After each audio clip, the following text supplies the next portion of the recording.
Hello and welcome to the Minimum Competence episode for Friday, June 9th, 2023. I'm your host for today, Andrew Leahy, a tax and technology attorney from New Jersey. In today's episode, we have Trump indicted again, this time federally. SCOTUS gives Jack Daniels a hand, OpenAI sued for defamation, and Arizona has its own law school entrance exam with ABA approval. Let's finish the week out. Just finish it out. Not well or strong or anything else. Just finished with today's legal news. On this day, June 9th in legal history, Warren Burger succeeded Earl Warren as Chief Justice of the United States Supreme Court. On May 21st, 1969, President Richard M. Nixon put forth the nomination of Burger to become Chief Justice of the United States. This appointment received confirmation from the Senate on this day, June 9th in 1969, and Burger assumed office on June 23rd, 1969. The Burger Court, in addition to being the court that convicted and sentenced the Hamburglar, was the last liberal court to date. It was the court under which Roe v. Wade and the New York Times v. United States, which permitted the Pentagon Papers to be published, were decided.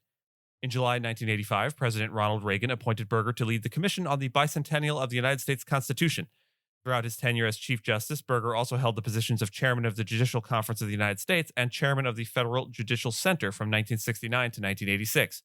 After serving for 17 years, Burger retired from the court on September 26, 1986. Even after his retirement, he continued to direct the Commission on the Bicentennial of the United States Constitution from 1986 to 1992. On June 25th, 1995, at the age of 87, Burger passed away. It's like Groundhog Day, but way, way lamer. Donald Trump is indicted again. Former President Donald Trump has been indicted on 7 counts in the Special Counsel's classified documents probe, marking the first time a former president has faced federal charges. The charges against Trump include obstruction of justice, destruction or falsification of records, conspiracy, false statements, and a charge under the Espionage Act.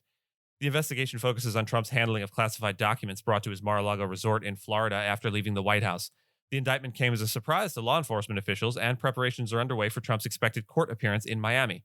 This federal indictment adds to Trump's legal challenges, as he already faces criminal charges in New York. Trump's allies have rallied to his defense, while Democrats and some Republicans believe the indictment demonstrates that no one is above the rule of law. The investigation into Trump's actions regarding the classified documents began when the FBI executed a search warrant at Mar-a-Lago and seized thousands of documents, including some marked as classified. The probe has included the testimony of multiple witnesses before grand juries in Washington, D.C. and Florida. The United States Supreme Court has revived a lawsuit brought by Jack Daniels Properties, Inc., the maker of Jack Daniels whiskey, in a trademark dispute over a dog toy called Bad Spaniels that mimics the design of the whiskey bottle. The Supreme Court's unanimous ruling is a victory for Jack Daniels and a setback for VIP Products LLC, the company behind the toy. The case explored the boundaries of trademark rights and First Amendment claims. A federal appeals court had previously ruled in favor of VIP Products, stating that the toy was an expressive work protected by free speech. However, Justice Elena Kagan, writing the opinion for the Supreme Court, overturned that ruling and stated that the so-called Rogers test, which allows trademark use in expressive works if it is artistically relevant, did not apply in this case. The case will now go back to the lower courts, where the focus will be on whether consumers are likely to be confused by the Bad Spaniels toy and mistake it for a product of Jack Daniels. The decision could potentially make it easier for trademark holders to sue companies that create parodies of their marks on commercial goods. OpenAI LLC, the organization behind the artificial intelligence program ChatGPT, is facing a defamation lawsuit filed by a Georgia radio host named Mark Walters. Walters claims that ChatGPT generated a false legal complaint through its chatbot feature, accusing him of embezzling money. The lawsuit alleges that ChatGPT provided this false information to Fred Reel, the editor-in-chief of AmmoLand, a gun publication, who had requested a summary of a real-life legal case involving the Second Amendment Foundation. Instead, ChatGPT allegedly provided a false summary stating that Walters was being sued for defrauding and embezzling funds from the foundation. Walters, who is not involved in the actual case, asserts that every statement pertaining to him in the summary is false. The lawsuit highlights the growing concern over the truthfulness and reliability of AI-generated outputs, as similar cases of misinformation and fabricated information have arisen recently. OpenAI has not yet commented on the lawsuit. The American Bar Association, that's the ABA for people in the biz, has approved a new law school entrance exam developed by the University of Arizona James E. Rogers College of Law. The JD Next program, which includes an 8-week online course, aims to provide prospective law students with a taste of law school and assess their ability to learn the material. The approval currently applies only to applicants to the University of Arizona Law School, but other schools can seek ABA permission to use the exam. The University of Arizona was the first to incorporate the GRE alongside the LSAT for law school admissions in 2016. JD Next seeks to address racial score disparities often observed in standardized tests like the LSAT.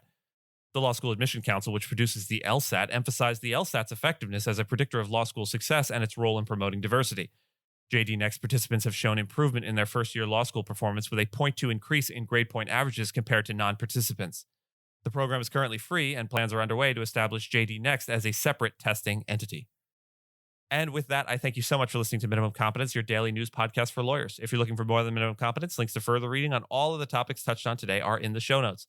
If you have any questions or story suggestions, you can find us on Mastodon on the esq.social instance. I'm at Andrew, and my co-host Gina is at Gina.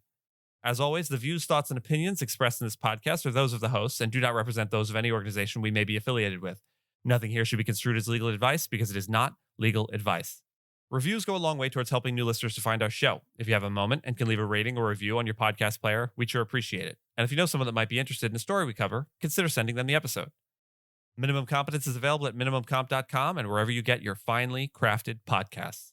We'll see you back here tomorrow, and until then, remember, in the summer, not only is Friday part of the weekend, the second half of Thursday is as well.